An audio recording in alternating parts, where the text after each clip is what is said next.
Hello students. आज हम लोग चैप्टर लेके आए हैं मॉलिक्यूलर बेसिस ऑफ इनहेरिटेंस। ये चैप्टर माफ करिएगा क्लास 12th के लिए है। क्लास 12th और नीट दोनों के लिए बहुत ज़्यादा इम्पोर्टेंट है। इस चैप्टर में कंसेप्ट बहुत ज़्यादा भरे हुए हैं, बच्चों को इसमें बहुत ज़्यादा दिक्कत आती है।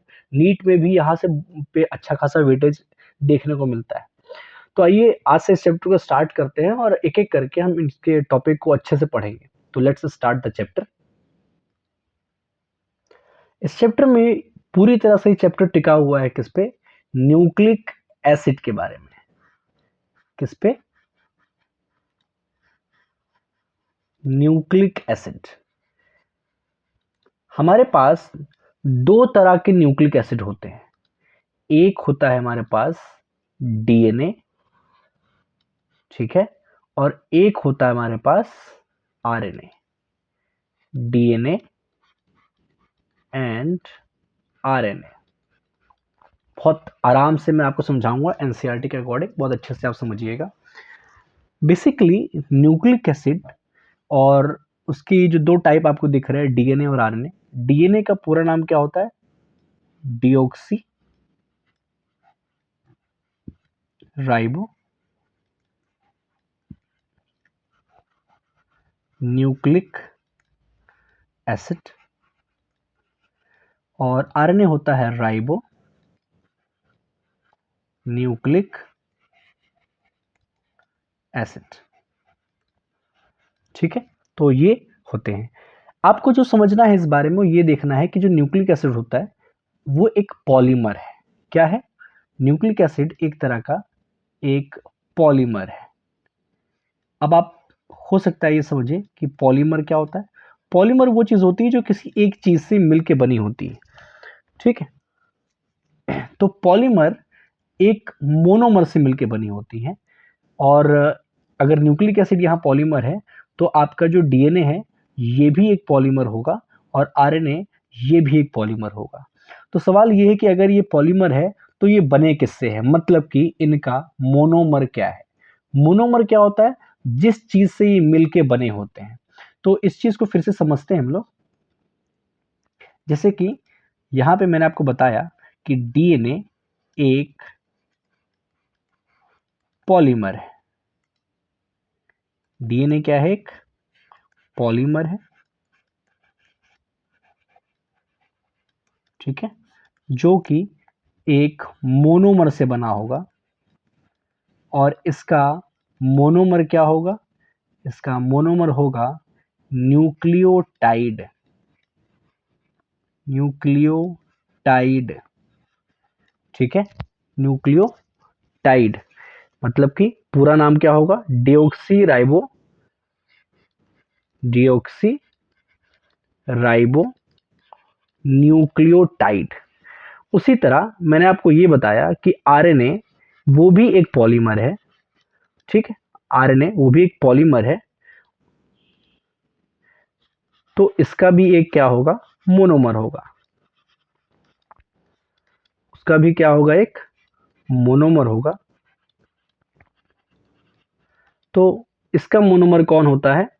इसका मोनोमर होता है न्यूक्लियोटाइड। न्यूक्लियोटाइड, पूरा बोले तो राइबो न्यूक्लियोटाइड। राइबो न्यूक्लियोटाइड, ठीक है। तो इतना आपको समझ में आ गया होगा कि बेसिकली क्लास 11th में जब हम पढ़ते हैं बायोमोलिक्यूल तो वहां पे भी इसको पढ़ाया जाता है न्यूक्लिक एसिड को। तो न्यूक्लिक एसिड बेसिकली एक पॉलीमर है और उसका एक मोनोमर होता है जिसको हम न्यूक्लियोटाइड कहते हैं। अगर डीएनए है तो उसका नाम हो जाएगा डिऑक्सी राइबो न्यूक्लियोटाइड, और आरएनए है तो उसका नाम हो जाएगा राइबो न्यूक्लियोटाइड। ठीक है, अब थोड़ा सा और डिफरेंस देखते हैं हम लोग डीएनए और आरएनए के बीच में। क्या डिफरेंस है, मतलब कि ये डिऑक्सी राइबो वर्ड कहाँ से आया जो कि राइबो से अलग है। तो इसको भी समझते हैं। देखिए, अ, जो अगर आप ध्यान देंगे डीएनए के ऊपर, एक मिनट, तो अगर आप स्ट्रक्चर देखने की कोशिश करेंगे एक डीएनए का, तो उसके पास इस तरह से एक राइबो शुगर होता है। इस तरह से एक राइबो शुगर होता है, ठीक है। यहाँ पे पहले कार्बन पे इस तरह से आपको OH H, ये दूसरा कार्बन है OH H मिलेगा, और तीसरे पे भी इस तरह से OH H, ये फोर्थ कार्बन है H CH2OH। इस तरह से आपको ये स्ट्रक्चर दिखता है। ये स्ट्रक्चर किसका है? राइबोज शुगर का है। राइबोज शुगर का स्ट्रक्चर है जो कि एक 5 कार्बन का बना होता है।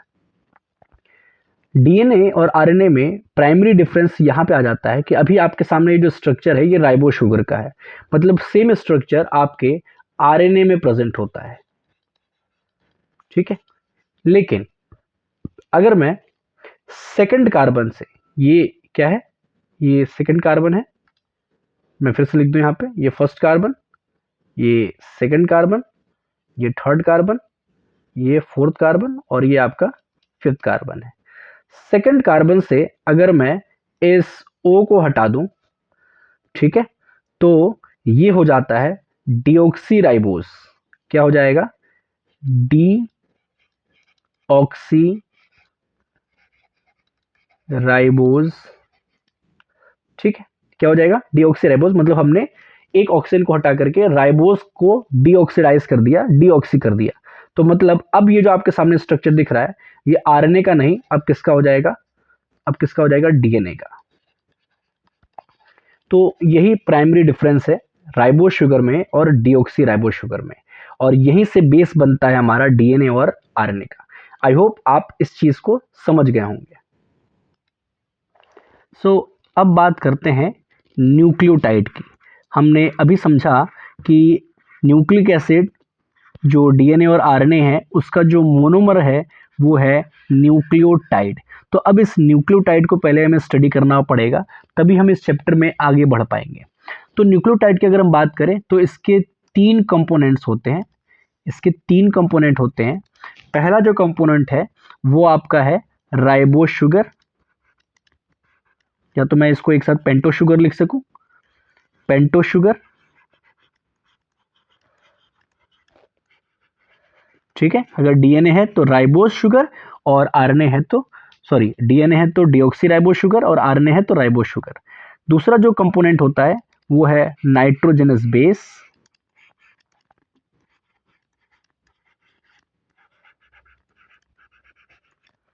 Nitrogenous base. तीसरा जो कंपोनेंट होता है वो होता है फोस्फेट, फोस्फेट ग्रुप। ये 3 कंपोनेंट एक न्यूक्लियोटाइड में प्रेजेंट होते हैं, ठीक है। तो आइए बारी बारी से इसको समझते हैं। पहला जो कंपोनेंट है पेंटो शुगर, वो मैं आपको अभी बता भी चुका हूं। कौन सा पेंटो शुगर होता है यहाँ पे? राइबोज शुगर, ठीक है। कौन सा? राइबोज शुगर, ये होता है, ठीक है। तो अभी मैंने आपको स्ट्रक्चर बताया भी था। तो अगर राइबोज शुगर की अगर हम बात करें, तो अगर हमारे पास आरएनए है, अगर हमारे पास आरएनए है तो कैसा स्ट्रक्चर होगा? मतलब कि जो सेकंड कार्बन है उस पे OH होगा, और अगर डीएनए है, अगर डीएनए है, अगर डीएनए है तो वहां पे OH नहीं होगा, उसका डीऑक्स, वहां पे केवल H होगा। तो ये डिफरेंस मैंने आपको जस्ट बताया। तो यही हमारा जो है ये पहला कंपोनेंट है इस न्यूक्लियोटाइड का। अगर आरएनए तो राइबोज शुगर, और डीएनए है तो डीऑक्सी राइबोज शुगर, ठीक है। इसके बाद हम दूसरी बात करते हैं नाइट्रोजनस बेस की। पेंटो शुगर मैंने आपको पहले ही बता दिया। नाइट्रोजनस बेस बेसिकली 2 टाइप के होते हैं।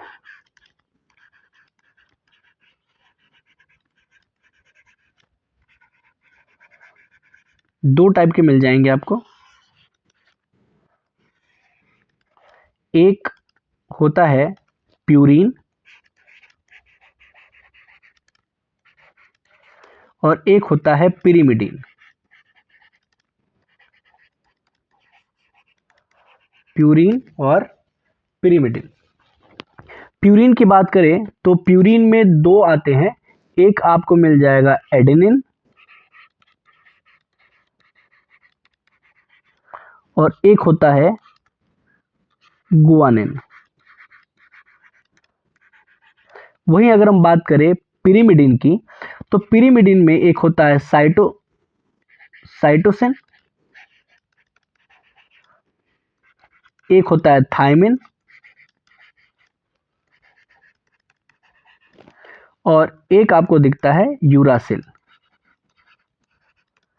ये टोटल 5 नाइट्रोजनस बेस आपको दिख सकते हैं।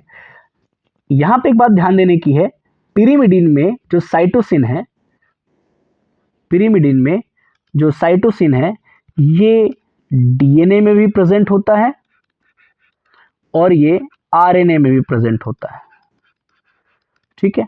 लेकिन थायमिन और यूरासिल के साथ ऐसा नहीं है। थायमिन आपको दिखेगा डीएनए में और ठीक जब आरएनए की बारी आती है तो थायमिन की जगह ये चीज यूरासिल आ जाती है। थायमिन की जगह क्या आता है? यूरासिल। इस चीज को अभी आप और अच्छे समझ पाएंगे जब मैं आपको न्यूक्लियोसाइड बताऊंगा। तो आगे आगे बढ़ते हैं। तो फिलहाल आप इतना समझ लीजिए कि तीन कंपोनेंट है। एक कंपोनेंट है पेंटो शुगर जो कि मैंने आपको बताया, दूसरा कंपोनेंट होता है नाइट्रोजनस बेस। आप इसके पहले नाम अच्छे से याद कर लीजिए, प्यूरीन और पिरिमिडिन। प्यूरीन में होता है एडेनिन और गुआनिन, पिरिमिडिन में होता है साइटोसिन और थायमिन और यूरासिल। आगे चल के हम इस एडेनिन को अब ए से डिनोट करेंगे, गुआनिन को हम जी से डिनोट करेंगे, साइटोसिन को सी से, थायमिन को टी से और यूरासिल को यू से डिनोट करेंगे, ठीक है। अब आगे बढ़ते हैं। अगला जो टॉपिक है वो हम समझेंगे और वो है हमारे पास न्यूक्लियोसाइड। न्यूक्लियोसाइड देखिए ये थोड़ा अलग है, न्यूक्लियोटाइड अलग वर्ड था और ये है न्यूक्लियोसाइड। ये क्या होता है इसको समझते हैं। न्यूक्लियोसाइड तब बनता है जब हम पेंटो शुगर के साथ, सपोज ये हमारे पास पेंटो शुगर है,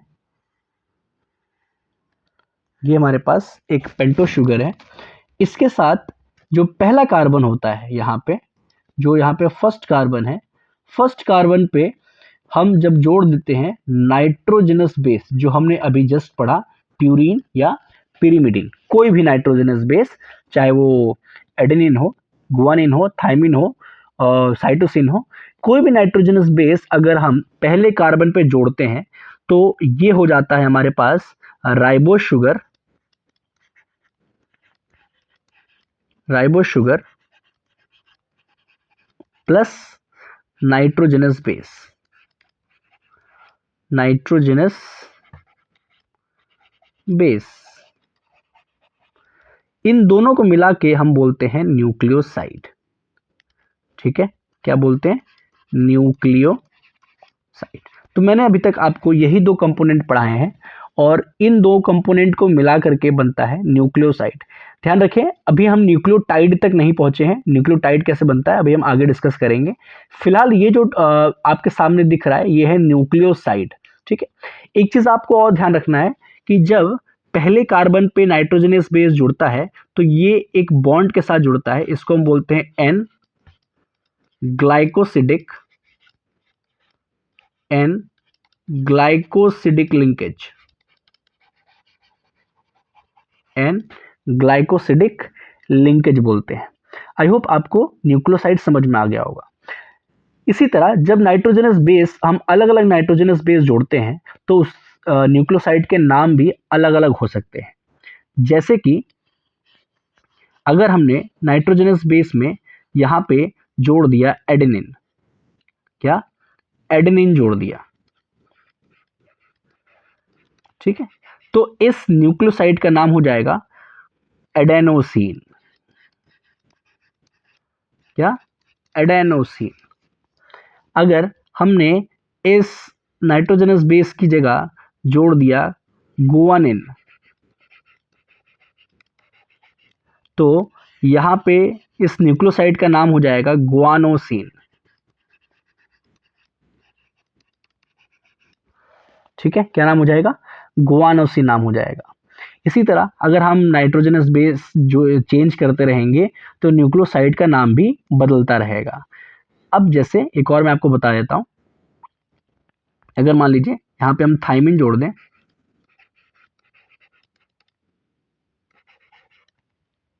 तो इस न्यूक्लियोसाइड का नाम हो जाएगा थाइमिडीन।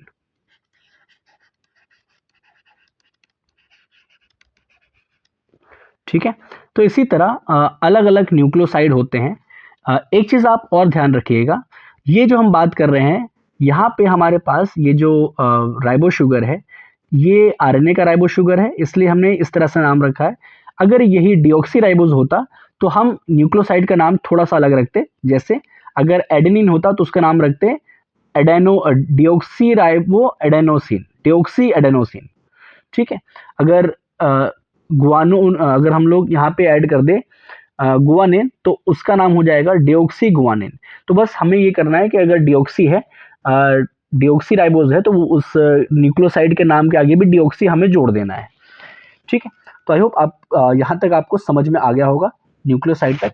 अब हम आगे बढ़ते हैं और समझते हैं कि न्यूक्लियोटाइड अब कंप्लीट कैसे बनता है। तो देखिए, हमने अभी तक ये समझा कि हमारे पास अगर एक राइबो शुगर होगा, हमारे पास अगर एक राइबो शुगर होगा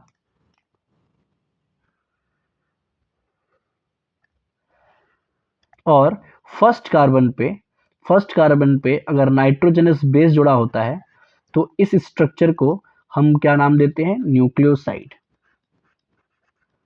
न्यूक्लियोसाइड बोलते हैं। अब इसी न्यूक्लियोसाइड स्ट्रक्चर में फिफ्थ कार्बन पे, कहां पे? फिफ्थ कार्बन पे अगर यहां पे जुड़ जाए फोस्फेट ग्रुप, क्या जुड़ जाए? फोस्फेट ग्रुप जुड़ जाए।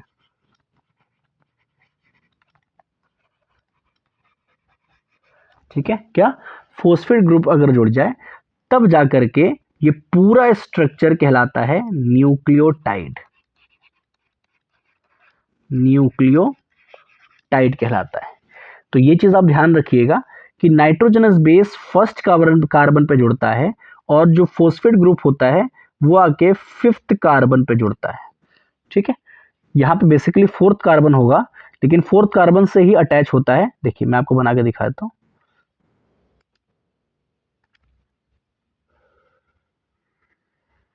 यहाँ पे बेसिकली क्या होता है? फोर्थ कार्बन होता है, लेकिन फोर्थ कार्बन के साथ जुड़ा होता है यहाँ पे CH2OH which is a fifth carbon.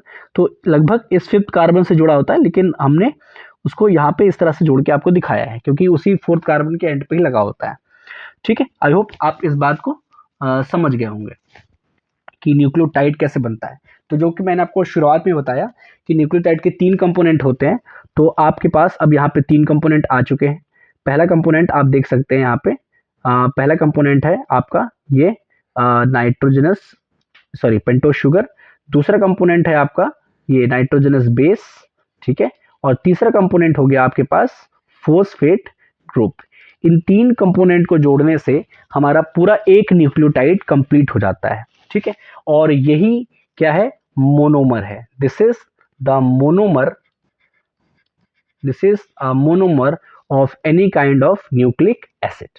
इसी को बार बार जोड़ जोड़ के हम लोग एक न्यूक्लिक एसिड तैयार कर सकते हैं। अब मैं आपको यह सिखाता हूं कि कैसे दो न्यूक्लियोटाइड को जोड़ा जाता है। ठीक, तो मान लेते हैं हम लोग कि हमारे पास यहाँ पे एक राइबोस शुगर है।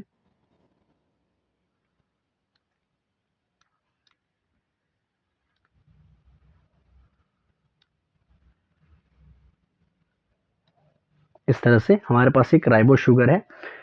इस तरफ हमारे पास लगा हुआ है नाइट्रोजनस बेस पहले कार्बन पे। ठीक है, और पांचवें कार्बन पे अटैच है फोस्फेट ग्रुप। ठीक है, तो ये हमारे पास एक न्यूक्लियोटाइड है।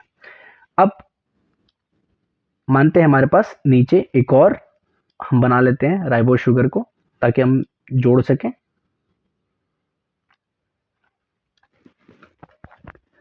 ठीक है, इसके पास भी यहाँ पे क्या है? यहाँ पे है नाइट्रोजनस बेस, ठीक, और यहाँ पे लगा है फॉस्फेट ग्रुप, ठीक। तो ध्यान दीजिए, अभी तक मैंने आपको एक बॉन्ड बताया है, यहाँ पे जो प्रेजेंट होगा दिस बॉन्ड जो कि नाइट्रोजनस बेस जुड़ा होता है, ये होता है N glycosidic bond, glycosidic linkage,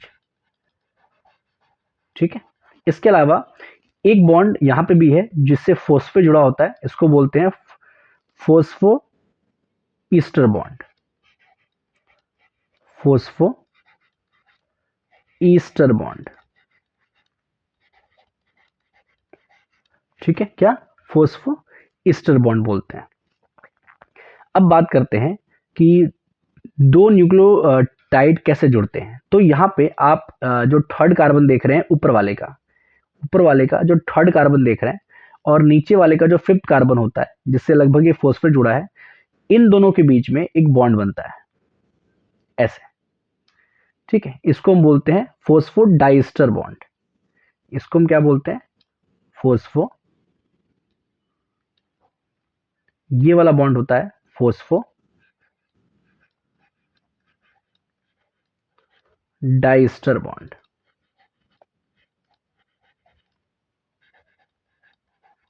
ठीक है, फोस्फो डाइस्टर बॉन्ड। तो तीन तरह के बॉन्ड आप देख रहे होंगे, एक नंबर 1 ये वाला, नंबर 2 ये वाला और नंबर 3 ये वाला, ठीक है। इसी तरह से मैं आपको एक और जोड़ के दिखाता हूँ। आई होप आपने ये बॉन्ड नोट कर लेंगे। फिलहाल मैं इसको हटा दूं ताकि हौच पौच ना हो।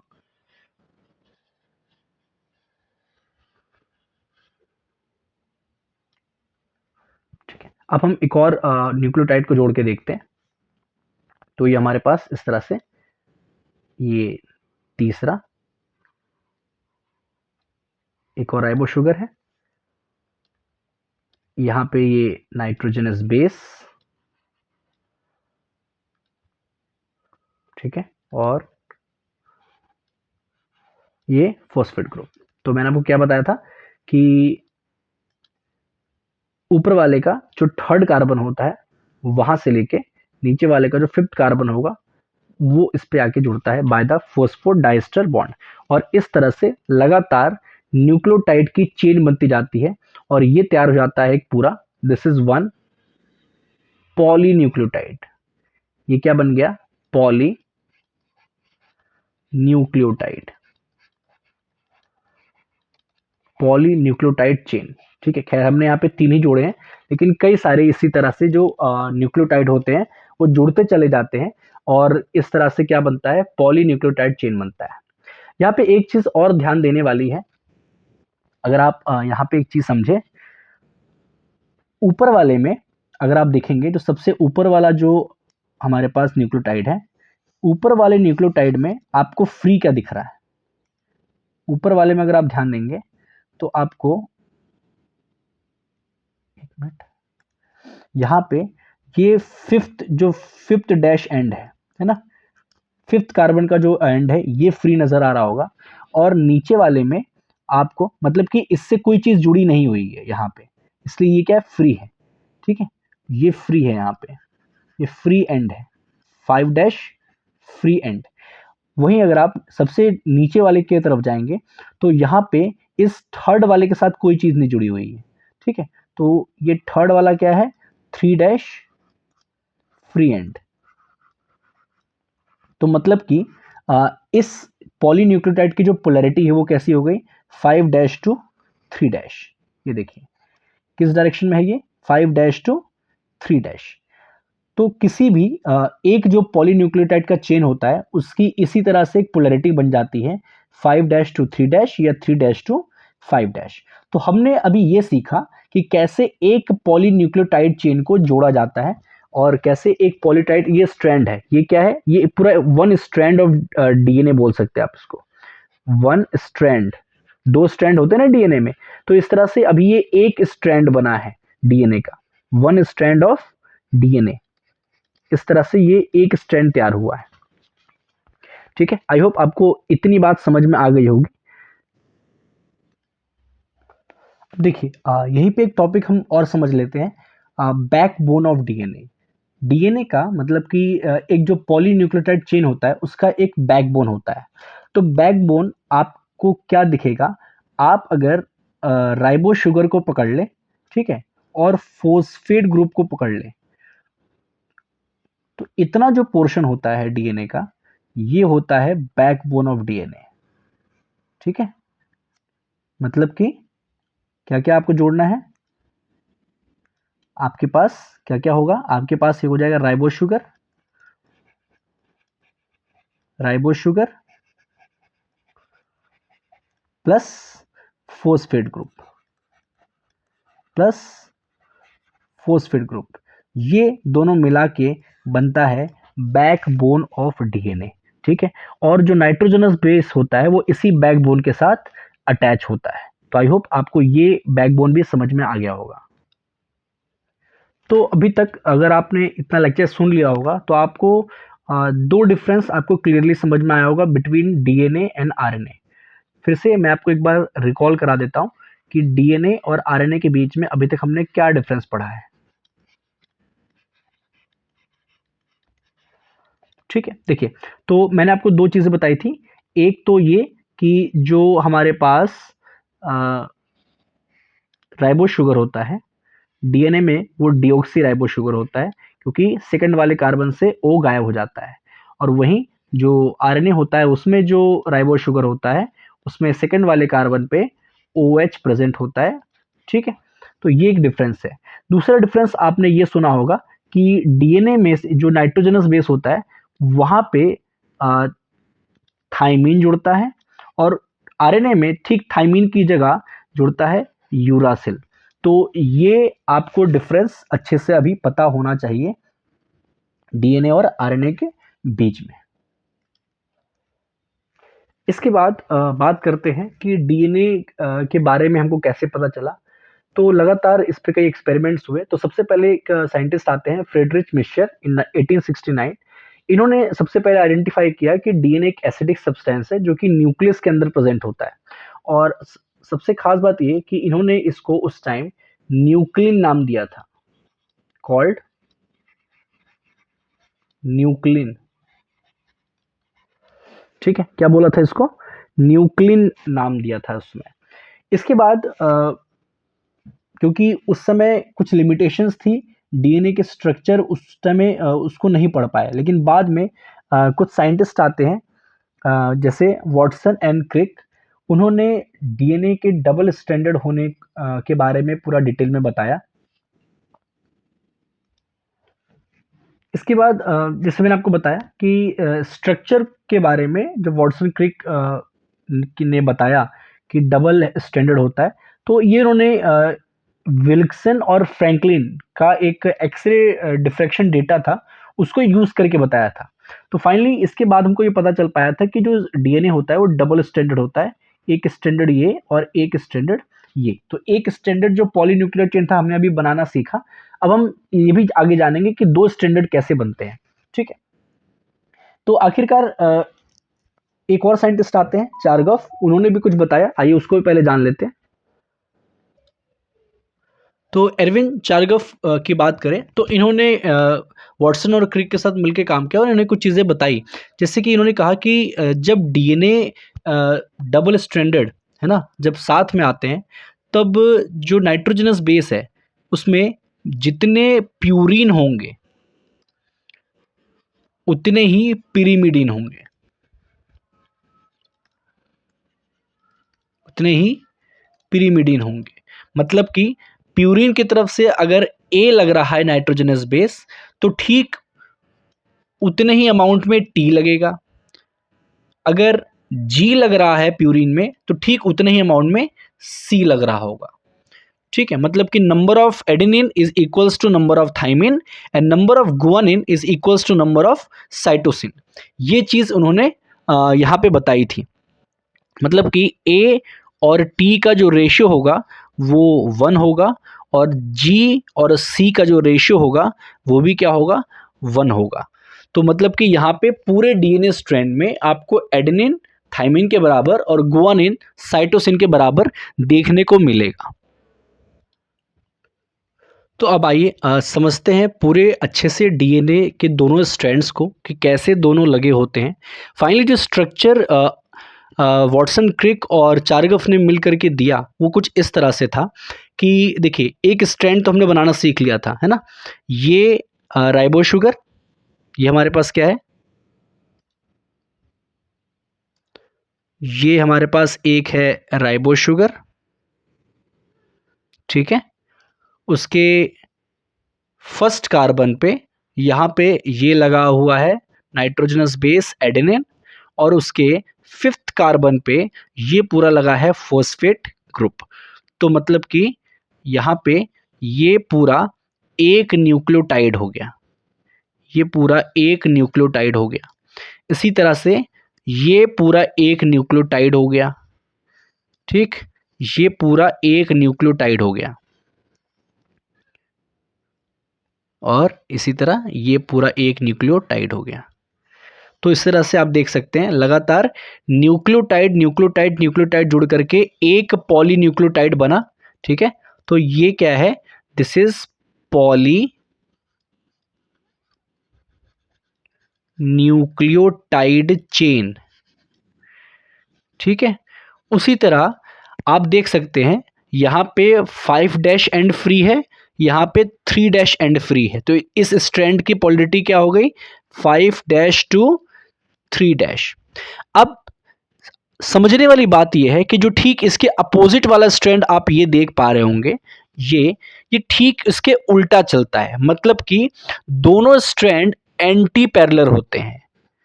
कैसे होते हैं?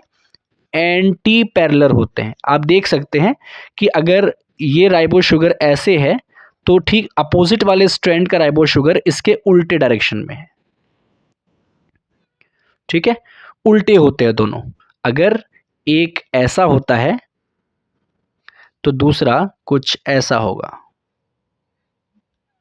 ठीक है? दोनों अपोजिट चलते हैं, एंटी पैरेलल स्ट्रैंड्स होते हैं दोनों, ठीक है? और आपको इसमें समझने वाली बातें ये हैं, जैसे कि आप यहाँ देख सकते हैं कि जो एडेनिन है वो हर समय किसके साथ जुड़ता है? थाइमिन के साथ। थाइमिन हो एडेनिन के साथ, तो मतलब जितना ए होगा उतना ही टी होगा, ठीक? उसके बाद आप देख सकते हैं जी किसके साथ जुड़ता है? सी के साथ। सी किसके साथ जुड़ता है? जी के साथ। तो चाहे सी जितना होगा उतना ही जी होगा। तो एडेनिन हर बार टी के साथ जुड़ेगा और साइटोसिन हर बार गुआनिन के साथ जुड़ेगा। एक बात आपको और ध्यान रखनी है यहाँ पे कि जब एडेनिन और थाइमिन जुड़ते हैं, ठीक है? एडेनिन और थाइमिन जुड़ते हैं तो बीच में आप ये दो लाइन देख रहे होंगे, ये हाइड्रोजन बॉन्ड है। ये क्या है? हाइड्रोजन बॉन्ड है। और कितने होते हैं? 2 hydrogen bond, double hydrogen bond होता है यहाँ पे। डबल हाइड्रोजन बॉन्ड होता है। मतलब जब भी कभी भी एडेनिन और थाइमिन के बीच में बॉन्ड बन रहा होगा तो हाइड्रोजन का डबल बॉन्ड होगा। और यहाँ पे आप देख सकते हैं कि जब जी और सी के बीच में बॉन्ड बन रहा है तो यहाँ पे ट्रिपल बॉन्ड है, ट्रिपल बॉन्ड है हाइड्रोजन का, ठीक है? तो ए और टी डबल बॉन्ड के साथ जुड़ते हैं और जी और सी ट्रिपल बॉन्ड के साथ जुड़ते हैं, ठीक है? अब आप इसकी पोलैरिटी देखिए, जैसे कि मैंने आपको बताया था कि यहाँ पे इसका 3 डैश एंड फ्री है और यहाँ पे इसका 5 डैश एंड फ्री है। क्यों? क्योंकि ये दोनों अपोजिट में है। तो एक स्ट्रैंड अगर 5 डैश टू 3 डैश है तो इसके अपोजिट वाला स्ट्रैंड इस तरह से जाएगा, 3 डैश टू 5 डैश। दोनों स्ट्रैंड्स की पोलैरिटी अलग होती है, ठीक है? एक 5 डैश टू 3 डैश होता है तो दूसरा 3 डैश टू 5 डैश होता है, ठीक है? आई होप आपको ये इतनी चीजें समझ में आ गई होंगी। इसके अलावा आप एक चीज आप और समझ लीजिए इसमें। देखिए एक जो डीएनए होता है, ठीक है? एक जो डीएनए है, एक जो डीएनए होता है इस तरह से, तो एक पूरे डीएनए में 1 2, यहाँ मैं इसको कंप्लीट ऐसे बना नहीं पाऊंगा तो मैं सीधे बना के दिखाता हूँ आपको। जैसे ये दो स्ट्रैंड्स हैं, ठीक है? इसमें ये नाइट्रोजनस बेस जुड़े हैं, 1 2 3 4 5 6 7 8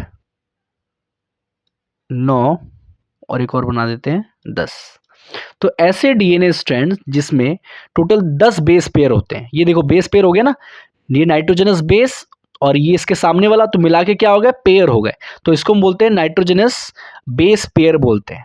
ठीक है, तो आप देख सकते हैं कि यहाँ टोटल 10 बेस पेयर्स हैं और 10 बेस पेयर वाले इस स्ट्रक्चर को, इस हेलिक्स को हम एक पिच का नाम देते हैं। क्या बोलते हैं, एक पिच। मतलब कि इस तरह से जो डीएनए होता है, मैं आपको फ्री पेज पे ले चलता हूं। आइए फिर से एक बार समझ लेते हैं। जैसे मान लेते हैं कि हमारे पास यहाँ पे जो डीएनए है इस तरह से,